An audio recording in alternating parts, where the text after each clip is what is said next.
Una de las comunidades que más se ha visto afectada por los efectos económicos que el coronavirus está dejando en Colombia es la de inmigrantes venezolanos. Pero ¿cómo se vive la cuarentena en ese país? Se lo pregunté a la periodista Roselyn Rodríguez, quien además intenta equilibrar el teletrabajo ahora con la maternidad en casa. Que nos preparemos por Conspiración dicen, no fue algo que necesidad de que estemos en cuarentena definitivamente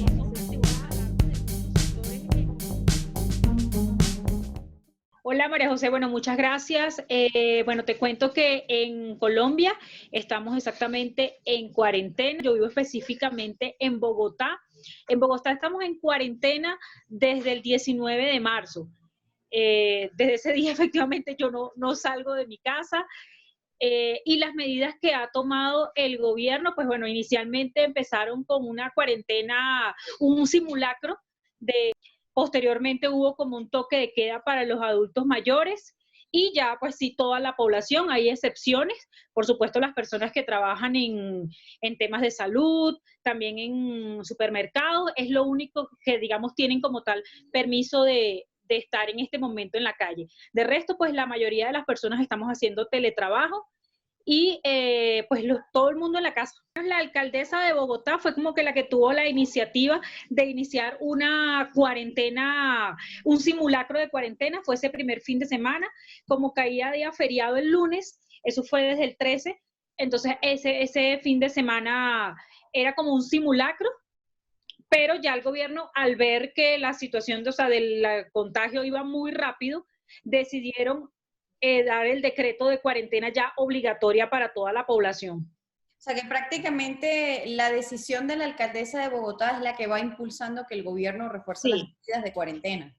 Ella también fue como un poco la vocera y dice que es posible que nos preparemos porque posiblemente estemos en cuarentena hasta el mes de junio.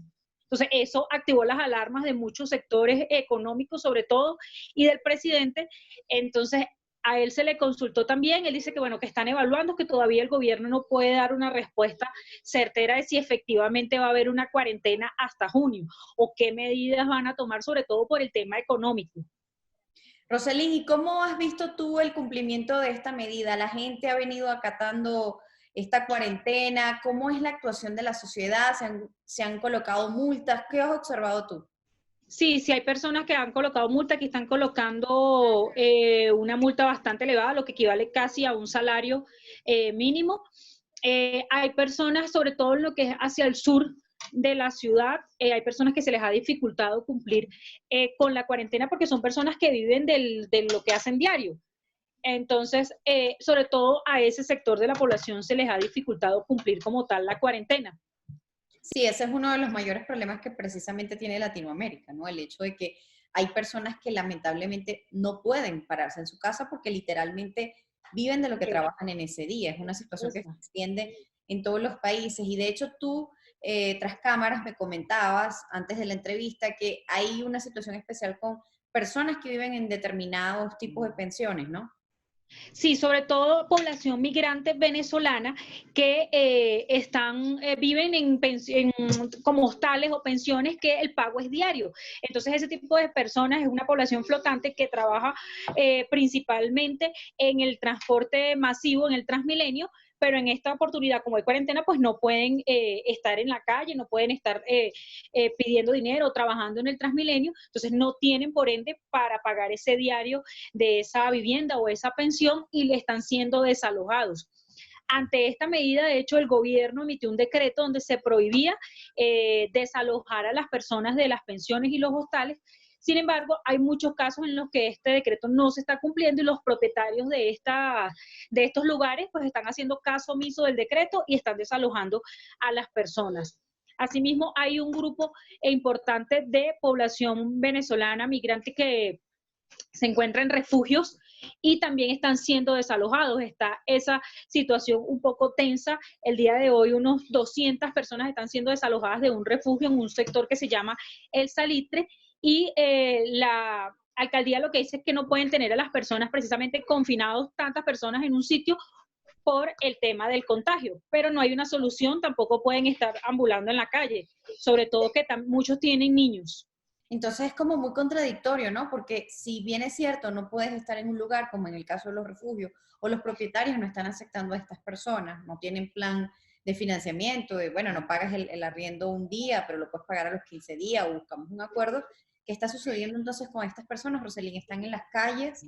¿Están en la indigencia? ¿Cómo pueden hacer si no les permiten estar en la calle? ¿Qué información has podido Sí, hay indagar? personas que están en la calle y con niños y literal, o sea, están a la deriva porque no tienen a dónde, o sea, no tienen el dinero para pagar un, un refugio o un hostal, un hotel, una pensión, porque no tienen el dinero diario que esto conlleva. Y tampoco pueden estar en los refugios. Entonces, es una situación bastante delicada que se está dando.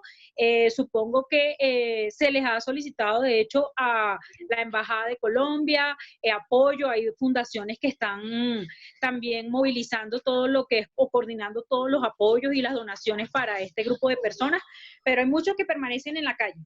Y al permanecer en la calle, pues sigue allí una cadena de contagios, ¿no? Claro. Entonces están en riesgo, es una población que está muy vulnerable de ser contagiada. ¿Y la mayoría, Roselyn, son venezolanos o hay personas de otras nacionalidades? ¿Qué sabes al respecto? La mayoría son venezolanos. Bueno, ya de por sí los venezolanos tienen una situación bastante complicada en el país. Sí. Para ti, ¿cómo ha sido sobrellevar la cuarentena? ¿Tienes una niña en casa? ¿Cómo has podido hacer? Me comentabas que habías podido, pues, tener teletrabajo, te han asignado actividades laborales en tu hogar, pero ¿cómo están sobrellevando tú y tu esposo la cuarentena? Bueno, afortunadamente, por ejemplo, mi esposo, él es profesor de inglés, digamos que su carga laboral está igual, lo único que no se traslada a los sitios donde normalmente él imparte clases, sino las da desde la casa. Entonces, por ese lado, él ha podido seguir realizando sus labores. En mi caso, yo trabajo en una agencia inmobiliaria.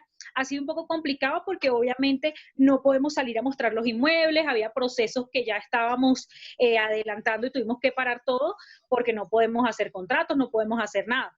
Entonces, en mi caso, lo que he tratado es de apoyar en el tema de redes sociales, en dar más que todo información, y hasta ahí.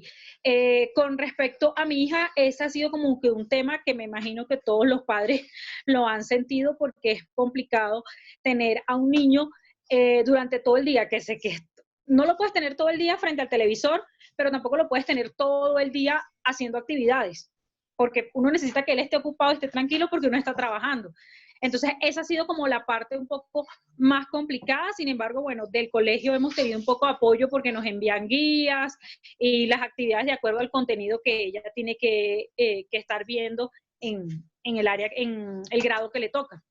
Roselyn, y en el tema económico que has indicado que ya hay como cierta alarma pensar que en Colombia tuviera que permanecer con una cuarentena. De hecho, el gobierno había dicho que como que va a volver, una vez que finalice, volverá a la normalidad, pero es posible que vuelvan otra vez otros periodos de cuarentena. Son cosas que se están evaluando en una etapa de mitigación que aseguran ya entró al país. Te pregunto, ¿tú has podido percibir ya algunos cambios en la economía? ¿Hay algunas cosas que ya la gente está afectada por cómo está yendo la economía en Colombia?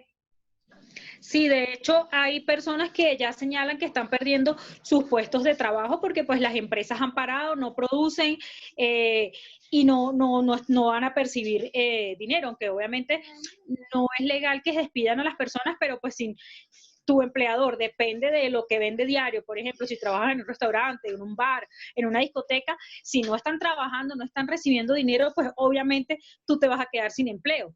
Entonces se ha generado, digamos, todo ese tipo de preocupación porque ya hay personas, lo que son los agricultores, entonces hay muchas personas que están preocupadas por que van a perder su empleo, no hay quien les compre, no tienen a quién venderle. Entonces, eso ha generado mucha preocupación y sobre todo el día de hoy, que fue que se empezó a señalar que posiblemente la cuarentena se extendía hasta el mes de junio.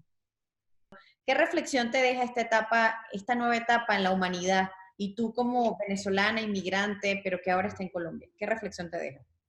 Pues yo creo que definitivamente después de esta situación, algo que prácticamente es inédito para esta generación, obviamente sabemos que en otros años hubo pandemias, hubo también cuarentenas, sin embargo para nosotros es algo prácticamente inédito.